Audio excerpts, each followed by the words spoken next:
top 3 managers of the season in the Premier League.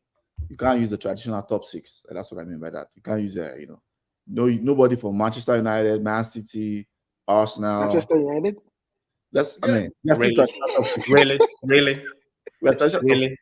We are. You can't use No. He Gbolahan knows he's taking the piss right now. I want to state it because it's like people might just look at who's in the top 4. That's why I want to state all the teams, right? So the traditional 6 is United, Arsenal, City, Liverpool, Spurs, and Chelsea.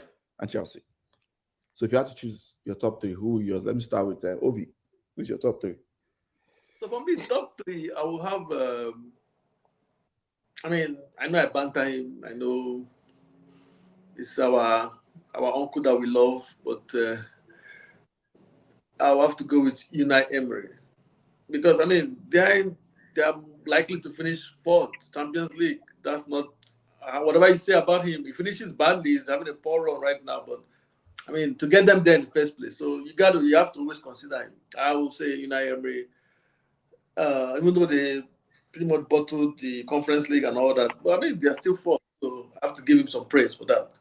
It's not easy in the Premier League. That's one. I will go with for some reason his name just skips my mind. The Bournemouth coach. Yes. He came and it looked like he got his team working, got his striker confident, and they were doing well. So I like him. And then I like, of course, even though they went out early in Champions League, Eddie Howe, I feel like they had a late resurgence, climbing up the table.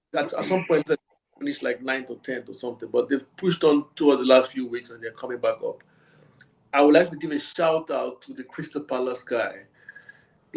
He has been able to make a lot of attackers that have been struggling in Crystal Palace, like Mateta. Looking like Drogba.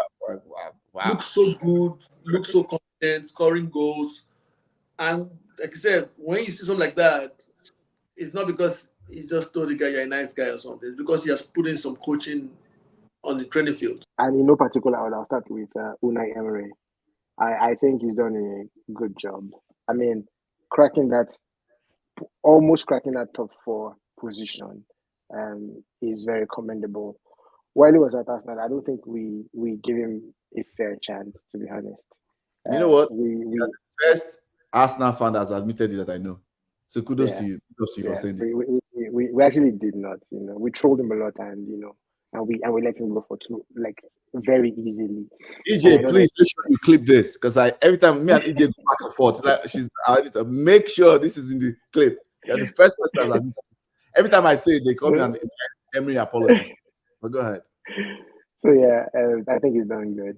I would say Sean Dyche has done a commendable job.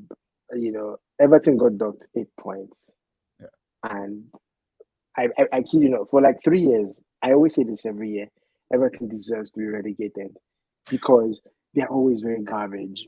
Like, always in a relegation tussle, they lose games. They've never been like on top of their game and everything. However, this season they got docked 8 points and they're still comfortably safe. Aside that, players like the striker, Calvert Lewin. Calvin Lewin, he's been doing the job. And then the defenders, Myelenko and the rest of them, they've been keeping clean sheets. They've been very functional and all of that. So it's positive and it's heartwarming to see how they've performed. And I look forward to them, doing much, much better next season. And then finally would be Iraola. Iraola has done a great job. And shout out to the Crystal Palace manager as well. Eze, Olise, Mateta, they've all been doing good and they've had a tremendous last quarter of the year. So for player of the year, my short list would be Palmer, Foden, and Rice. Palmer, before we went live, I was tilting towards Palmer, and that's because it's his breakout season. And even though 50% of his goals come from penalties, I think it's still a commendable performance in terms of his returns, his goals, his assists, and his general contribution towards Chelsea. And their upsurge. Because right now, I think Chelsea is ahead of Manchester United. And you would think that Chelsea have had a worse season than United. But, the tables does not translate to that. However, at the end of the day, I chose Foden. My short is with Declan Rice, Foden, and Palmer. But I opted for Foden. And that's because usually De Bruyne is always the main guy, right? Even though De Bruyne is very susceptible to injuries and whatnot, this year, he'll come back, right? That's previously he would come back and have like 10, 15 monster games with goals and assists and everything. Now, De Bruyne has not done that this year. I think form and age starting to set in. However, somebody needed to step up, and Foden stepped up. And there's always been this argument between Foden and Saka that who's better and everything. Let me know, like, if Foden continues in this trajectory and Saka does not pick up his game, 3 Lions will drop Saka and Foden will become the main guy, in all honesty, because Foden has stepped up. And what impresses me most about Foden is his versatility. He can play left wing, right wing, attacking, midfielder. And Saka does not give you that. And Foden's shot power and vision is also very commendable. So in terms of player of the year, I think I would tilt towards Foden for that reason. Declan Rice, shout out to him. He's done a great job. It's not easy to come with that price tag, relatively unknown, and then you come and you deliver like that. But I would give it to Foden in terms of player of the year. Now, young player of the season. I was tilting towards a player, for having his breakthrough season. Meno was there, but I said nah. So I went to Saliba, right? And Saliba being that Saliba is very young, right? And he has formed a formidable pair with Gabriel, right? And earlier we were mentioning about Arsenal's XG. It's not because of Raya that we don't face shots on target. It's because of the 3 people at the back. Saliba, Gabriel, and Rice. Yeah. It was just recently that Partey came back into the team that we're now facing shots.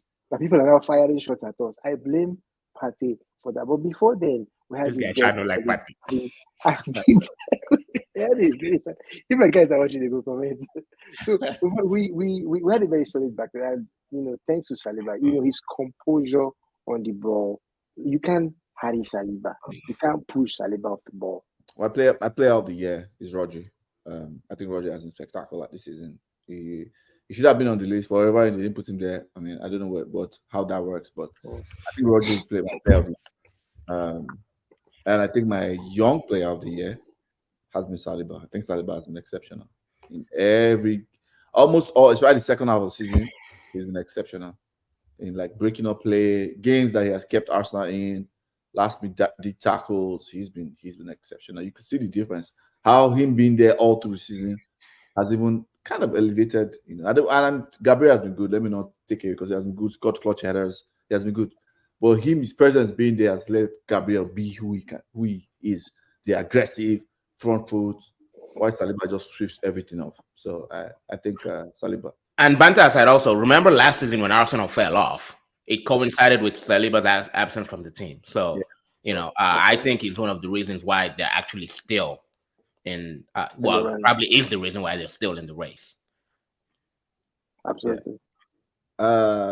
Since Saliba is 23, young players for 21 and under. I think that's 24. 23 and under.